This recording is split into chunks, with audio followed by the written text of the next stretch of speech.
Mes frères et sœurs dans le Seigneur, je vous salue et je vous dis bienvenue à notre émission de chaque jour, ton pain de la première heure. Nous sommes aujourd'hui le mercredi 13 novembre 2019 et nous sommes rassemblés dans le précieux nom de Jésus-Christ. Voilà pourquoi je glorifie le nom de Jésus-Christ parmi nous. Je glorifie l'Esprit de Jésus-Christ qui nous permet d'entrer en possession des révélations de la parole. Béni sois-tu, Saint-Esprit, ici en ce lieu et en tout lieu où ce message passe. Que ton nom soit magnifié, que ta puissance accomplisse son œuvre dans le nom de Jésus-Christ de Nazareth. Amen. Mes frères et sœurs dans le Seigneur, le sous-thème que nous avons à partager aujourd'hui, c'est l'action du Saint-Esprit dans la prière de la foi. Nous sommes en train d'étudier la prière de la foi. La prière de la foi. Hier, nous avons vu ce que veut dire la prière de la foi. Nous avons dit que la prière de la foi est aussi la prière de demande. C'est par cette prière que nous demandons à Dieu ce dont nous avons besoin. Nous avons dit aussi que soit que nous le demandons, soit que nous ne demandons pas, c'est des choses que Dieu a prévues pour nous dans le cadre de notre mission sur la terre. Et si nous devons le demander, nous devons le faire dans les règles de l'art. Et quand nous le faisons comme il se doit, cette prière n'échoue pas. C'est ce que je nous ai dit hier. Et aujourd'hui, nous allons voir l'action du Saint-Esprit dans la prière de la foi. Pour cela, nous allons lire deux passages bibliques. Nous allons prendre nos Bibles. Dans le livre de Jean, au chapitre 14, nous allons lire du verset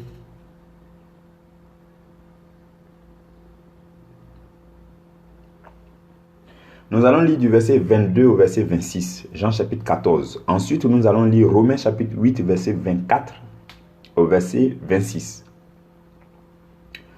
Donc, Jean chapitre 14, verset 22, verset 24. Je lis la parole du Seigneur. Jude, non pas l'Iscario, lui dit: Seigneur, d'où vient que tu te feras connaître à nous et non au monde? Jésus lui dit: Si quelqu'un m'aime, il gardera ma parole. Et mon Père l'aimera. Nous viendrons à lui et nous ferons notre demeure chez lui. Celui qui ne m'aime pas ne garde point mes paroles. Et la parole que vous entendez n'est pas de moi, mais du Père qui m'a envoyé. Je vous ai dit ces choses pendant que je demeure avec vous. Mais le Consolateur, l'Esprit Saint, nous sommes au verset 26 maintenant, Jésus dit: mais le Consolateur, l'Esprit Saint, que le Père enverra en mon nom, vous enseignera toutes choses et vous rappellera tout ce que je vous ai dit. Parole du Seigneur. Nous rendons grâce à Dieu. Nous poursuivons avec notre seconde lecture dans Romains chapitre 8 à partir du verset 24. Paul parle aux Romains et dit: car c'est car c'est en espérance que nous sommes sauvés. Or, l'espérance qu'on voit n'est plus espérance.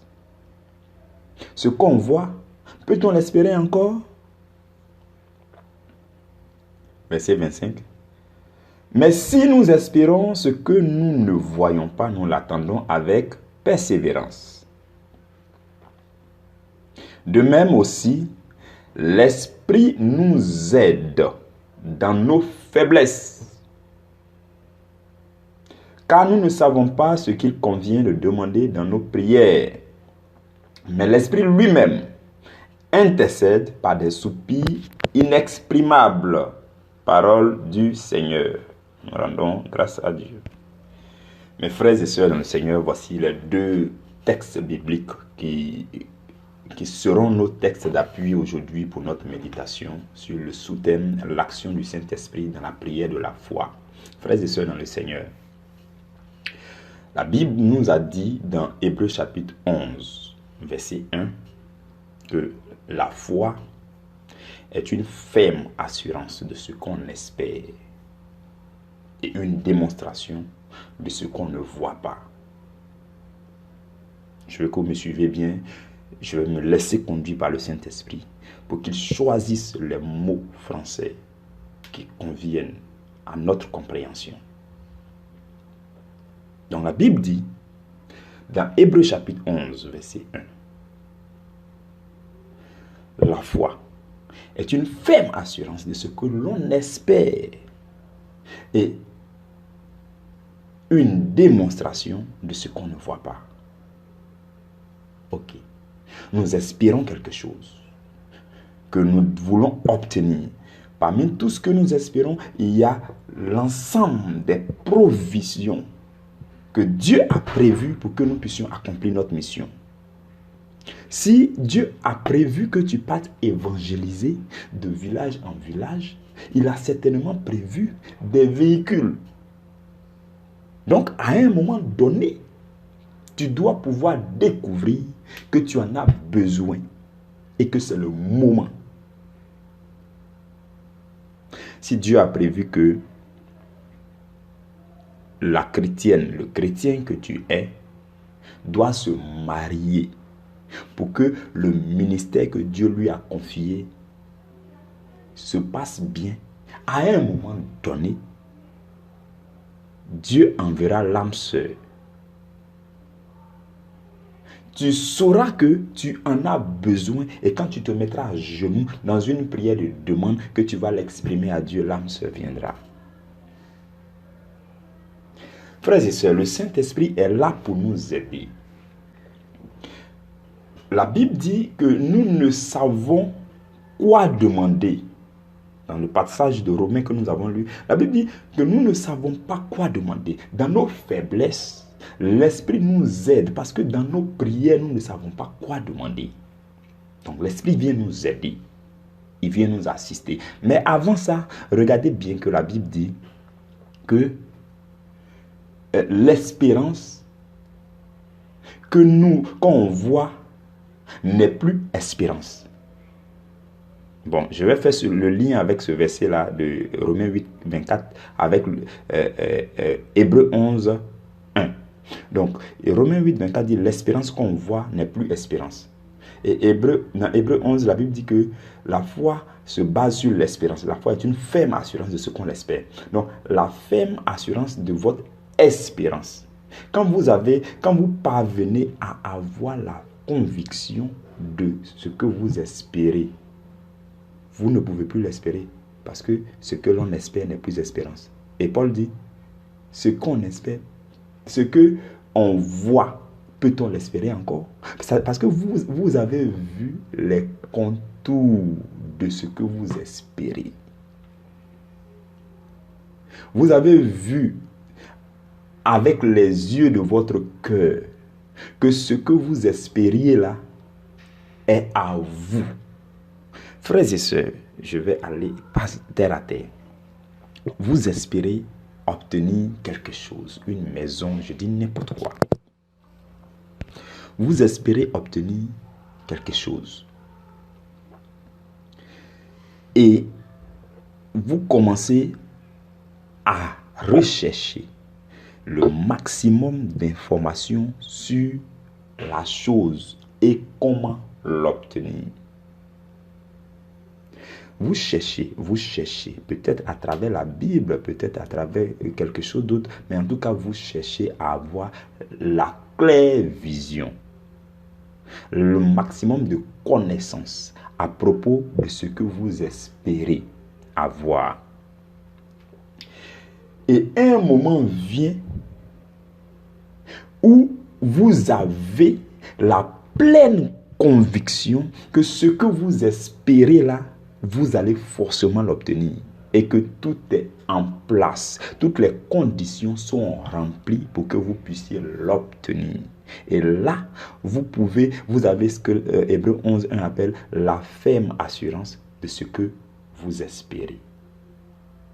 C'est à cette condition que vous commencez à démontrer. Et la suite de Hébreux 11:1 dit et une démonstration de ce que l'on ne voit pas. Donc vous commencez à afficher, vous commencez à déclarer, vous commencez à dire à qui veut l'entendre que cela est à vous. Parce que vous en avez la ferme assurance. Vous en savez beaucoup. Vous avez vu clair. Ce que l'on voit, peut-on l'espérer encore? Si vous parvenez à voir clairement, avec les yeux de vos cœurs, avec les yeux de la foi, vous parvenez à voir clairement les contours de ce que vous espérez. Dès que vous demandez, vous l'avez. L'espérance que l'on voit, peut-on l'espérer encore? Non, on ne peut pas l'espérer parce que nous l'avons obtenu. Par contre, dans Hébreux 8, dans Romains 8, là, Paul dit, par contre, si nous espérons quelque chose que nous ne voyons pas encore, nous l'attendons avec persévérance. Ça, ce n'est pas la prière de la foi. Voilà, nous allons parler de ça.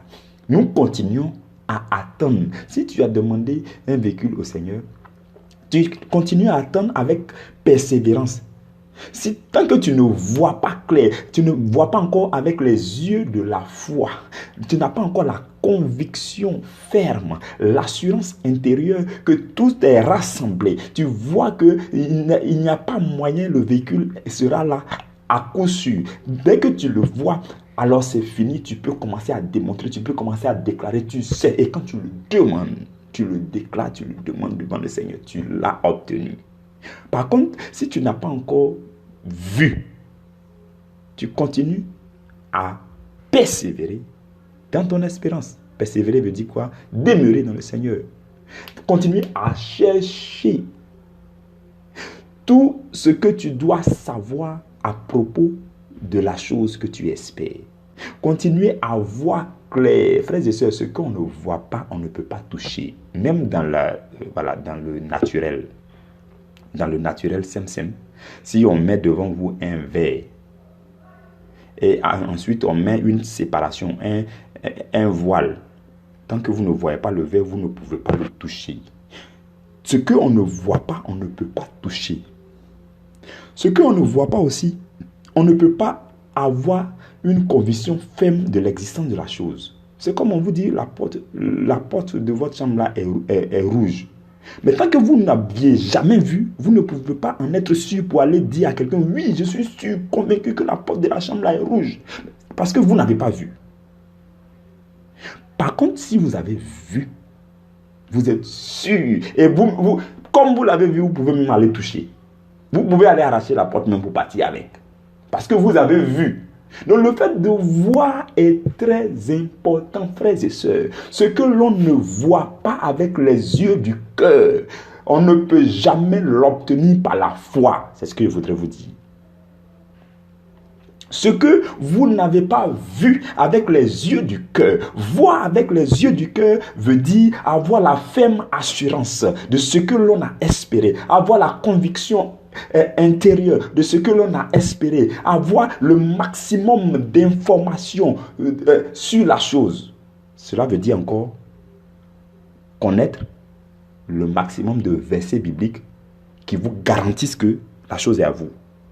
Parce que c'est sur la base de ces versets bibliques que vous allez déclarer pour dire « Je le demande au nom de Jésus parce que la parole dit ceci, ceci, ceci, ceci, cela. » Vous voyez.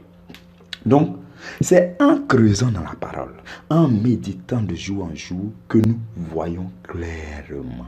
Nous voyons clairement. Nous voyons clairement. Nous découvrons que effectivement la chose doit nous appartenir. Que la chose fait partie des héritages des enfants de Dieu. Et qu'il est temps pour que nous puissions entrer en possession et que nous avons rempli toutes les conditions. Quand nous voyons bien dans notre vie, dans notre avancement avec le Seigneur, toutes les conditions sont déjà remplies. Il n'est pas normal que la chose ne vienne pas. C'est le moment de demander. Et frères et sœurs, c'est le Saint-Esprit qui nous conduit jusqu'à voir clair, jusqu'à avoir cette conviction. Quand je dis voir clair, entendez, conviction intérieure.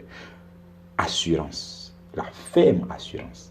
Et le mot ferme est de la même famille que affermi. C'est pourquoi on dit, quand vous lisez la parole, vous êtes affermi. Donc ça dit que votre conviction devient de plus en plus ferme. Donc la parole vous affermit. La parole vous affermit. Vous avez une assurance de plus en plus ferme par rapport aux choses que vous espérez. Vous en avez l'assurance. Vous êtes de plus en plus sûr que ça, Dieu a dit que j'ai ça. J'ai découvert beaucoup de versets bibliques qui me garantissent que effectivement Dieu a dit que j'ai ça. Et ça, au moment où je suis arrivé, toutes les conditions sont remplies. Même les versets bibliques qui disent que moi je dois accomplir ma part de responsabilité, je connais ces versets et j'ai accompli ma part de responsabilité. En ce moment précis-là, cette chose-là, je dois l'obtenir. Et si je ne l'ai pas encore obtenu, c'est que certainement il y a un blocage. Sinon je dois l'obtenir. Je le demande, Seigneur, je le demande sur la base de tel verset biblique.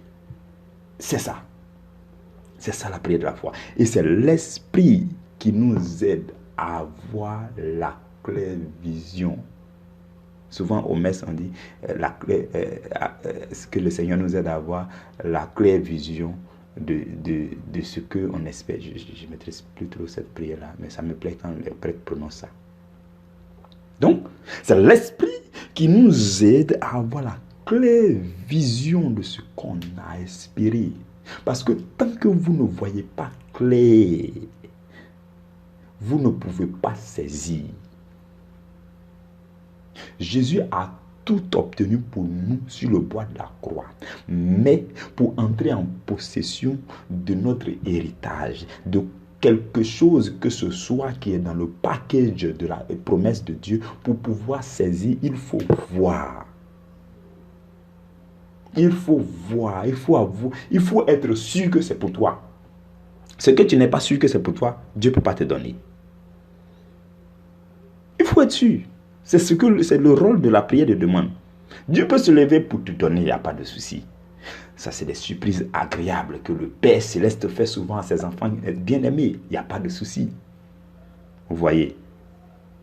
Et surtout quand ils sont encore enfants spirituels. Mais quand ils grandissent, Dieu se dit, ils sont suffisamment matures pour qu'ils demandent telle chose. Ils ont suffisamment de hardiesse. Leur foi a atteint un certain niveau. Il faut qu'ils demandent.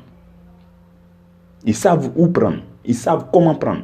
C'est comme vous avez un enfant de 2 mois, vous allez continuer à lui donner à manger. Vous lui donnez. Vous ne savez pas comment... En fait, l'enfant ne sait pas comment prendre. Donc, vous continuez à lui demander. Mais quand l'enfant grandit, l'enfant a 10 ans et puis l'enfant vient vous ouvrir la bouche. Maman, donne-moi à manger. Vous allez dire, mais tu ne sais pas comment on prend la nourriture. Tu vas pas aller dans la cuisine. C'est déjà servi. On a tout mis à table. Tu ne peux pas aller te servir. Tu ne peux pas prendre ta cuillère pour manger. En fait, voilà. Je vous donne cette image pour que vous puissiez comprendre. Donc, quand nous devenons matures dans la foi, nous savons quoi demander et à quel moment demander. Nous devons pouvoir identifier le moment clé. Quand toutes les conditions sont réunies, quand tout est en place pour que nous puissions obtenir quelque chose et que nous demandons cette chose, frères et sœurs, nous l'obtenons. C'est cela la prière de la foi. Mais si nous ne voyons pas, nous n'avons pas la ferme conviction, et puis nous demandons quelque chose que nous ne savons pas de quoi il s'agit, peut-être Dieu ne va pas nous donner parce que nous ne saurons même pas comment l'utiliser. Vous voyez. Je nous ai déjà donné l'exemple d'un enfant qui n'a même pas de permis de conduire, qui n'a même pas l'âge de conduire et qui va demander un véhicule à son père en pleurnichant, en pleurant, en prenant tout le quartier, tous les oncles, les tantes pour aller demander pardon au père. Le père, dans son infini amour pour son enfant, va dire non, je ne peux pas te donner. Il faut que tu attendes quand tu auras l'âge et que quand tu auras fait ton permis de conduire, je te donnerai, si tu veux, 10 véhicules, je vais te donner. Vous voyez. Donc cet enfant-là, s'il pleurniche, il pleure jour et nuit. S'il vient, il n'a qu'à pleurer tout le temps. Il n'a qu'à pleurer tout son corps. Le père ne va pas lui donner parce que le père l'aime. Donc il faut que cet enfant attende le moment qu'il faut pour pouvoir faire sa prière de demande. Et quand les conditions sont remplies, il a son permis en poche, il a atteint l'âge de la maturité. Il a appris à conduire. Il maîtrise le volant. Il a toutes ces informations, ces arguments. Il se présente devant le Père. Il dit, Père, voici mon permis. Père, voici telle condition est remplie. Voici, j'ai l'âge. Voici, je sais conduire. Mon moniteur, même voilà son numéro. Je l'appelle, tu peux lui parler. Ainsi de suite, Père, je suis prêt. Donne-moi mes véhicules. Quand il sait que ce moment-là est arrivé et qu'il s'en va faire cette prière de foi, il le obtient ce qu'il a demandé. Et la Bible dit que Dieu donne au-delà de ce que nous pouvons penser et imaginer. Il donne infiniment au-delà de ce que nous pouvons penser et imaginer. J'espère que vous commencez à comprendre la prière de la foi. Mes frères et sœurs, quelqu'un parmi vous me dira, mais berger, comment faire pour avoir la ferme conviction? Comment faire pour voir? Parce que tu as dit, tant que je ne vois pas, je ne peux pas saisir efficacement. Donc comment faire pour voir? Comment faire pour que le Saint-Esprit m'aide à voir? Parce que c'est ça aussi la pratique. Il est bon de donner les enseignements, mais il est bon de donner la préoccupation du peuple. Quelqu'un va me demander, berger, je fais comment? Dans la pratique, je fais comment? Voilà pourquoi le premier texte que nous avons lu va nous aider. Jésus dit à ses disciples, il dit, pendant que je suis parmi vous, je vous ai dit ces choses. Mais avant, il dit, celui qui m'aime gardera ma parole. Frères et sœurs, je vais vous dire quelque chose. Sans le Saint-Esprit, vous avez au moins la parole. Vous avez votre Bible chez vous.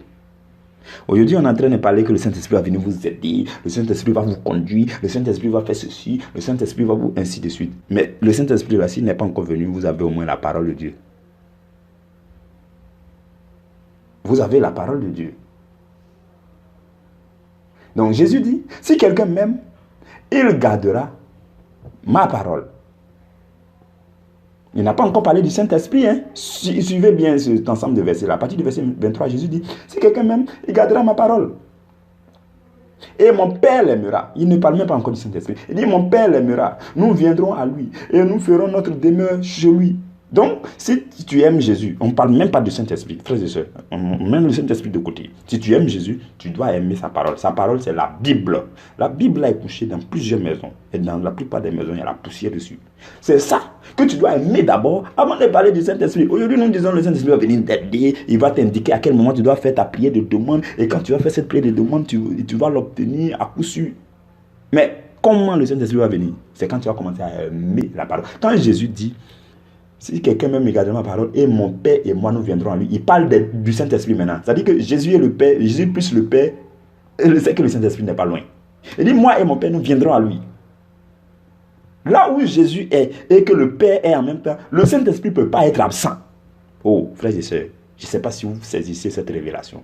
Jésus n'a pas dit, le Saint-Esprit viendra. Il dit, si vous gardez sa parole, si vous l'aimez, lui seul d'abord, il n'a pas parlé du Père. Si vous l'aimez, lui Jésus d'abord, vous commencez à garder sa parole. Sa parole, c'est quoi? C'est tout ce que les apôtres ont écrit dans la Bible que tu as. Sa parole, c'est tout ce que la Bible dit. La Bible parle à propos de Jésus, uniquement de Jésus. Donc, sa parole, c'est la Bible. Il dit, si tu l'aimes, on dit aujourd'hui, tu dis, tu as accepté Jésus. Bon, est-ce que tu l'aimes? On peut le dire, la Bible dit, ce peuple m'honore des lèvres, mais son cœur est éloigné de moi. Aujourd'hui, tu dis que tu aimes Jésus. Qu'est-ce que tu fais pour démontrer que tu aimes Jésus? La Bible dit que pour montrer que tu aimes Jésus vraiment, tu dois aimer sa parole.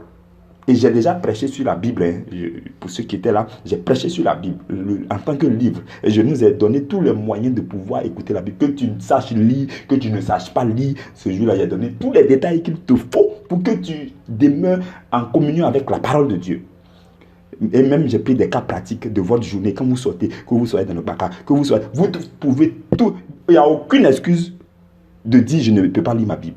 Tous les moyens, j'ai donné tous les petits topos ce jour-là. toutes les petites astuces pour que nous puissions utiliser tous les petits temps. Et j'ai donné même mon exemple à moi où je prenais mon petit déjeuner spirituel quand je suis dans mon véhicule en allant au travail, j'écoute jusqu'à de Yopougon à Vredi, j'écoute. Je peux lire au moins 10 chapitres. Les embouteillages même ça m'arrange. Aujourd'hui on se plaint dans les embouteillages alors qu'on peut profiter des embouteillages. Donc je lisais en partant. Et à midi, avant d'aller manger, je prenais au moins 1h30 dans mon bureau et puis j'écoutais en lisant la parole. Je fais ça d'abord avant d'aller manger. Je donnais la priorité à la méditation de la parole avant de manger la nourriture physique. Et le soir, à la descente, je fais la même chose, j'écoute jusqu'à la maison. Donc, souvent, il y a embouteillage, il n'y a pas embouteillage. 2 heures du temps, je m'en fous. Je ne suis pas dans le véhicule, je suis en communion avec la parole. Donc, je nous ai parlé de ça. Donc, la première chose, si nous disons que nous aimons Jésus, nous devons aimer sa parole. Et il dit, si nous aimons sa parole, lui et son Père, les deux se lèveront, ils viendront s'asseoir en vous. Ils feront leur demeure en vous. Là où la demeure de Jésus et de son Père se trouve, c'est la demeure du Saint-Esprit. Donc, vous allez me demander comment faire pour le Saint-Esprit. Il faut aimer la parole. Il faut aimer la parole. Il faut aimer lire la parole. La parole, c'est une nourriture. Vous pouvez pas...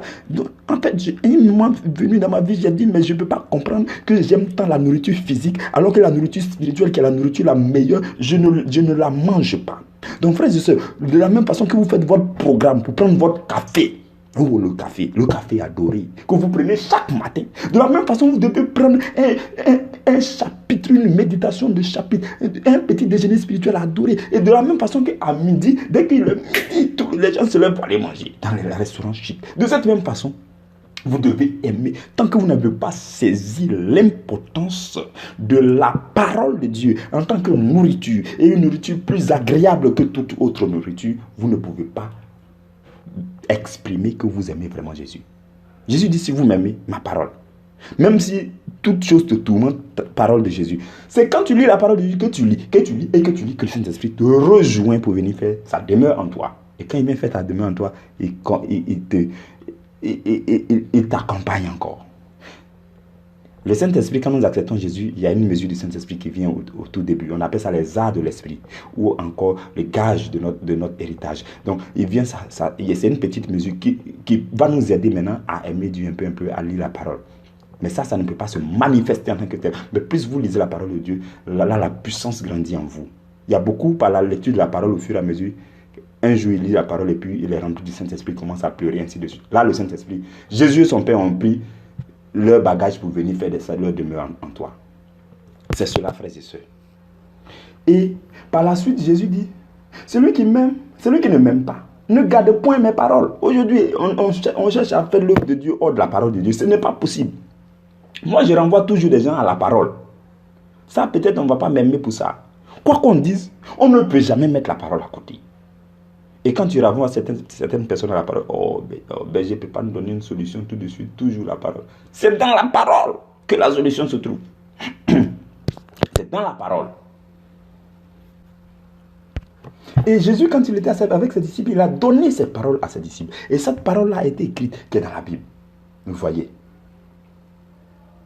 Il dit, au verset 25, il dit, je vous ai dit ces choses pendant que je demeure avec vous. Donc les choses que Jésus avait dites à ses disciples pendant qu'il demeurait avec eux, ces choses-là, nous aussi, la Bible, tout est écrit dans la Bible.